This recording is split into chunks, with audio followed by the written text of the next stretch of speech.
Bismillahirrahmanirrahim. Assalamualaikum warahmatullahi wabarakatuh.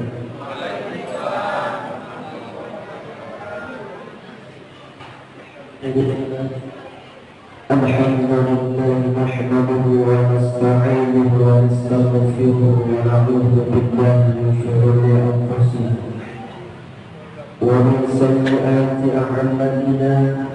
من يهده فلا مضل له ومن يضلله فلا هادي له. أشهد أن لا إله إلا الله وحده لا شريك له وأشهد أن محمدا عبده ورسوله الذي لا نبي بعده. رب اشرح لي صدري ويسر لي أمري واحلل عقدة من لساني يفقهوا قولي يفقهوا قولي يا أرحم الراحمين. بسم الله الكافي بسم الله المعافي بسم الله الذي لا يضره مع اسمه شيء في الأرض ولا في السماء وهو السميع العليم. فقال الله تعالى في القرآن الكريم بسم الله الرحمن الرحيم يا أيها الذين آمنوا كتب عليكم الصيام كما كتب على الذين من قبلكم لعلكم تتقون. وقال رسول الله صلى الله عليه وسلم من قام رمضان إيمانا واحتسابا غفر له ما تقدم من ذنبه. صدق الله العظيم. Hadirin bapak-bapak, ibu-ibu, jemaah salat tarawih yang Allah muliakan. Tiada kata seindah doa, tiada ucapan yang paling mulia yang keluar dari mulut seorang hamba yang penuh dosa, melainkan hanya ucapan rasa syukur kepada Allah, yang mana Allah masih memberikan kepada kita nikmatnya yang begitu banyak, sehingga di antara nikmat yang banyak itu sulit kita untuk menghitungnya. Dari mulai nikmat yang nampak sampai nikmat yang tak nampak, dari mulai nikmat yang kita minta sampai nikmat yang tak kita minta, kita bergulir terus Allah berikan nikmat yang mana di bulan Ramadan ini begitu banyak kenikmatan-kenikmatan yang kita miliki. Garis besarnya nikmat yang kita miliki sekarang yaitu nikmat kesehatan, nikmat kesempatan, yang paling luar biasanya nikmat iman yang masih bersarang dalam dada kita.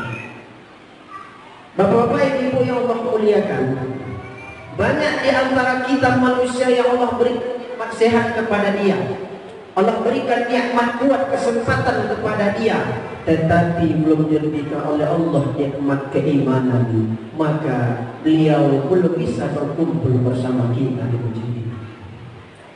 Ada juga Allah berikan nikmat kesempatannya, Allah berikan nikmat keimanannya, tetapi beliau tidak memberikan nikmat sehat, tetapi beliau juga melangkahkan kaki di tempat yang kita cintai ini dengan penuh keimanan.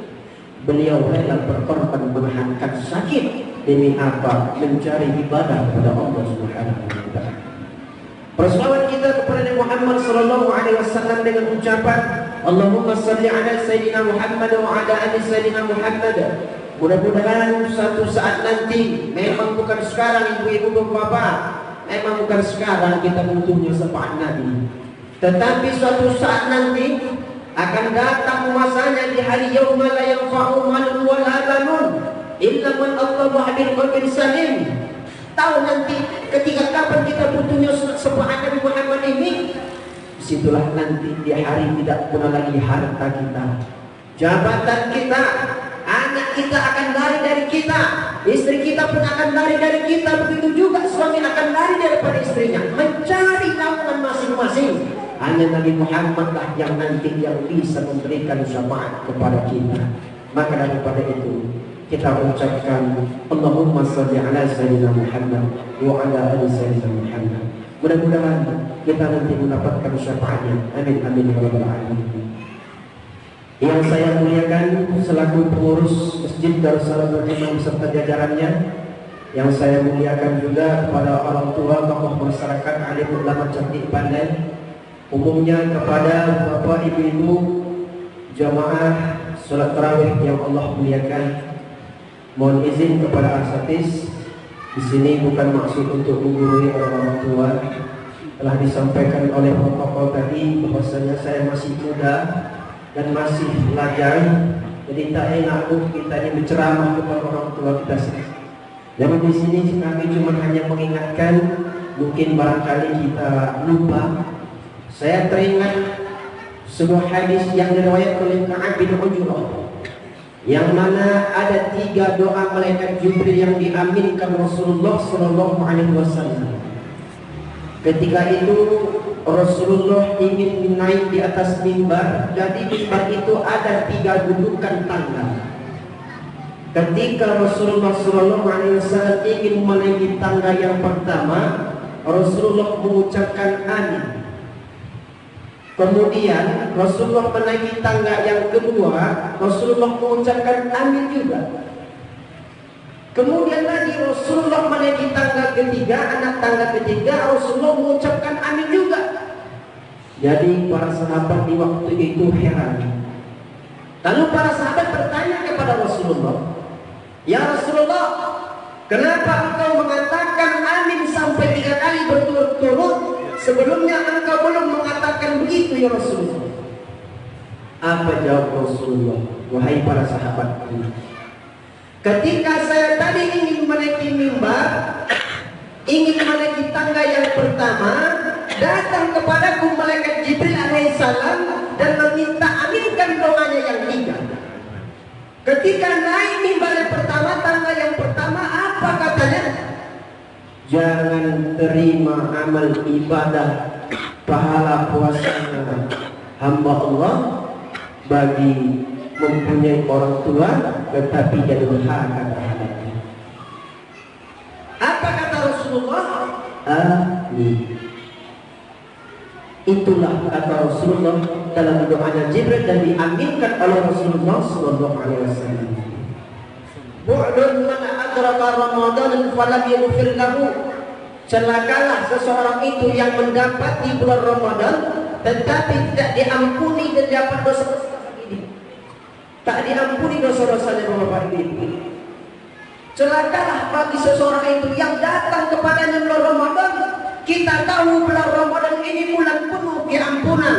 Bukan hanya malam keampunannya, bahkan siangnya juga penuh keampunan. Tetapi celakalah seseorang itu, dia tidak mendapat keampunan dari tersebut. Siapakah orang ini? Yang pertama tadi adalah orang yang durhaka terhadap orang tuanya. Dan Rasulullah mengatakan amin. Bapak Ibu yang Allah muliakan, coba kita bayangkan wahai Bapak Ibu, pengorbanan orang tua kita yang masih ada, apalagi pengorbanan seorang ibu yang lamanya 9 bulan mengandung kita dengan keadaan lemah yang bertambah-tambah.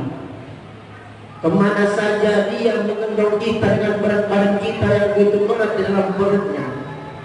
Bahkan tak mampu lagi dia berjalan dengan sendirinya, dibantu dengan tangannya menggendong kita kemana-mana.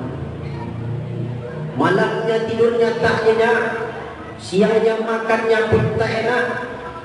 Ibu kita tak pernah mengeluh demi apa? Demi anaknya dia cinta.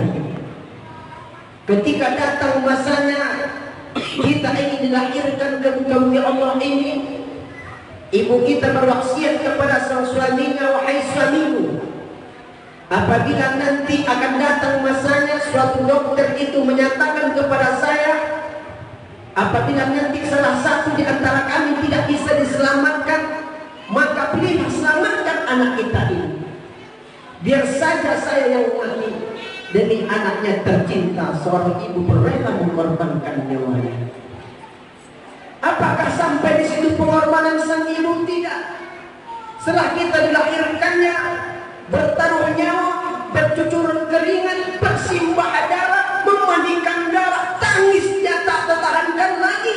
ketika tangisan kita keluar dari perutnya, ketika itu juga ibu kita tersenyum dengan bahagia melahirkan kita. Setelah kita berumur 1 bulan, 2 bulan, kita dididiknya, disusuinya, disayangnya dengan penuh dengan kasih sayang. Apakah sampai di situ pengorbanan ibu? Tidak. Setelah itu kita beranjak lagi menjadi seorang yang anak-anak. Kita pengen sekolah, ibu kita mensekolahkan kita. Mungkin waktu kita kecil ibu kita tak punya uang, dia kemana-kemana berutang demi menyekolahkan kita.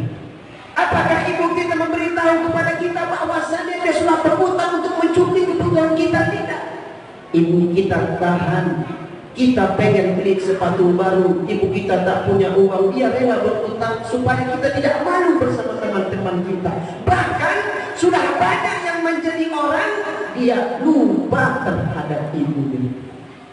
Ma'asyiral muslimin, jamaah salat tarawih yang Allah muliakan. Apalagi penderitaan seorang ayah, banting tulang dari pagi sampai petang, keringat matahari membakar kulitnya. Kadang-kadang hujan membasahi tubuhnya, seorang ayah tak pernah mengeluh. Demi buah hati dan istri tercinta, ayah tahankan kesakitan yang ia rasakan. Terkadang di medan pekerjaan seorang ayah kita terjatuh. Terkadang ayah kita dalam perjuangan pergi pagi sudah mulai pulangnya malam. Ayah kita kadang-kadang menangis kesakitan menahankan pekerjaan yang begitu berat.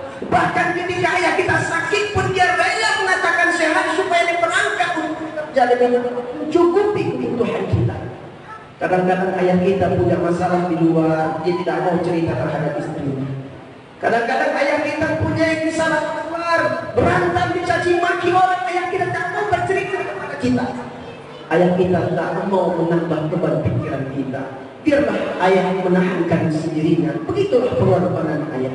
Makanya ridho Allah, ridho walidain, ridho ya Allah itu tergantung juga ridho orang tua kita. Banyak pun usaha kita, mantap pun jabatan kita, kaya pun kita, kalau dah keberkahan itu sudah hilang dalam diri kita ini. Orang tua kita lantarkan. Nauzubillah min zalik. Untuk apa kita hidup dunia ini tak mendapatkan keberkahan dari Allah Subhanahu wa taala. Doa yang kedua yang dianjurkan oleh Rasulullah sallallahu alaihi wasallam ialah jangan terima pahala amal ibadahnya seorang istri yang durhaka terhadap suaminya. Ibu-ibu, bapak-bapak yang dimuliakan oleh Allah Subhanahu wa taala. Janganlah sekali-sekali kita sebagai istri durhaka terhadap suami kita. Janganlah sekali-sekali kita bercakap kasar terhadap suami kita. Apabila suatu saat nanti Allah berikan cobaan kepada kita, uang belanja yang tak begitu cukup diberikan suami kepada kita, jangan pernah sekalipun kita berpaling darinya. Suami mana sih yang tak mau mencukupi belanja istrinya? Suami mana sih yang mau menelantarkan istrinya? Tak ada suami begitu. Kecuali nantinya suami itu sudah memberikan pelajaran-pelajaran kepada istrinya yang dilarang oleh Allah Subhanahu wa taala. Makanya di bulan Ramadan ini jangan sampai kita menjadi orang yang rugi. Ramadan 30 nanti bersama kita, marilah kita peroleh amal-amal ibadah dan diampuni dosa-dosa kita oleh Allah Subhanahu wa taala. Man qama Ramadan imanan wa ihtisaban ghufira lahu ma taqaddama min dhanbi.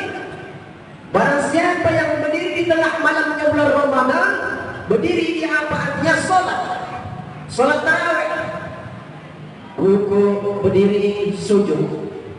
Di malam harinya dia mengatakan salat tarawih dengan penuh keimanan, dengan penuh keimanan, dengan mengharap ridha Allah Subhanahu wa taala.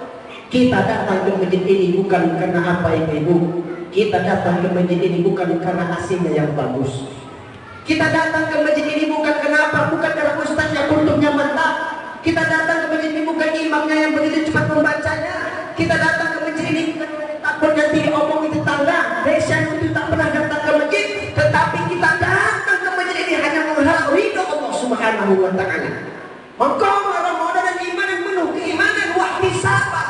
Kita hisap diri kita. Betapa banyak dosa-dosa kita yang telah lalu kita perbuat. Di sela-sela ruku kita ingat dosa kita kepada Allah. Di sela-sela sujud kita ingat dosa kita kepada Allah. Bulan Ramadan malamnya dapat keampunan dan siangnya kita berpuasa kepada Allah Subhanahu wa taala. Yang terakhir ialah jangan terima amal ibadahnya seorang muslim itu apabila dia tidak mau bermaaf-maafan. Maka ibu Rasulullah mengatakan amin. Di bulan Ramadan inilah kesempatan kita bersilaturahmi. Mungkin dahulu 11 bulan yang lalu kita berantem sama saudara-saudara kita, adik kita, abang kita, bahkan orang yang di Ramadan inilah kita silaturahmi. Ajak berbuka bersama. Memang memaafkan itu sungguh berat, meminta maaf itu berat, tetapi lebih mulia orang itu yang memaafkan. Makanya malam harinya perbaiki hubungan kita hablum minallah, siangnya perbaiki kita hablum minan nas. Insyaallah nantinya kita menjadi orang-orang yang bertakwa kepada Allah Subhanahu wa taala. Mungkin cukup siang dan dapat saya sampaikan. Kurang mohon maaf. Terima kasih atas perhatiannya. Assalamualaikum warahmatullahi wabarakatuh.